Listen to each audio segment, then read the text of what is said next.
পদত্যাগের হিড়িক এবং যে ঘটনাগুলো আগে ঘটে গিয়েছিল সেগুলো আমাদের জানা জরুরি কেন আমাদের জন্য এখন? সেগুলো কি আসবে সামনে? মানে আসলে হয়েছে কি, সবই আসা উচিত। যেটা আগে আসেনি অথচ আসা উচিত, সেটা এখন আসলে ভালো, আসা তো উচিত। কারণ আমাদের বাংলাদেশ ব্যাংক থেকে এতগুলি টাকা, রিজার্ভের টাকা চুরি হয়ে গেল। এটা আমার তো মনে হয় আতিউর রহমানকে তখনই বিচার করা উচিত ছিল, তখনই তাকে কাস্টডিতে নেওয়া উচিত ছিল। এবং উনি তো একসঙ্গে দুটো অপরাধ করছেন। একটা অপরাধ হলো উনি বাংলাদেশ ব্যাংকের গভর্নর ছিলেন, এই চুরি উনি থামাতে পারেন নাই, এটা একটা অপরাধ।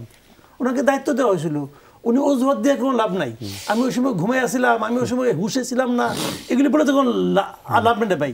আপনি দায়িত্ব নিয়েছেন, আপনি পারেন নাই, টোটাল ব্যর্থতা আপনার। তার ওই কারণে শাস্তি হওয়া উচিত। আর তার দ্বিতীয় কারণে শাস্তি হওয়া উচিত ছিল, এই ঘটনা উনি প্রায় 1 মাসেরও বেশি সময় লুকিয়ে রাখছেন। উনি জেনেছেন কিন্তু প্রকাশ করেননি।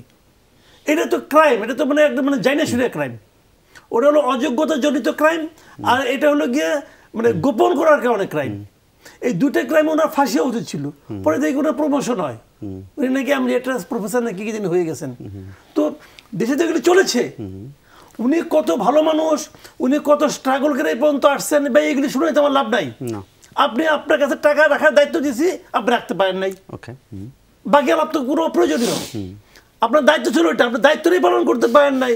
আপনি কোন দিন কি করছেন, কিভাবে গরিব থেকে ধনী হয়েছেন, কত সুন্দর বক্তৃতা দেন, আপনার এত ভালো ভালো সার্টিফিকেট, ভাই এগুলি যে আমার লাভ নেই কোনো। আপনি আমার টাকা চুরি থামাইতে পারেন না ভাই। তো ওইটার আমার শাস্তি তখনই হওয়া উচিত ছিল, এখন আমি মনে করি হওয়া উচিত। কি কারণে শুনেন ভাই, শাস্তিটা হয় কেন? শাস্তিটা হয় দুটো কারণে। একটা হলো উনি যে অন্যায়টা করেছেন, অন্যায়ের জন্য ওনার একটু প্রহার দরকার, এর প্রহারটা। এবং দ্বিতীয় কারণটা হলো, অন্য যদি কেউ ওই ধরনের অন্যায় করেন, অজ্ঞতাজনিত কারণে হোক, অবহেলাজনিত কারণে হোক, অথবা ইন্টেনশনালি হোক, সেই আগামী দিনের অপরাধীকে সতর্ক করার জন্য।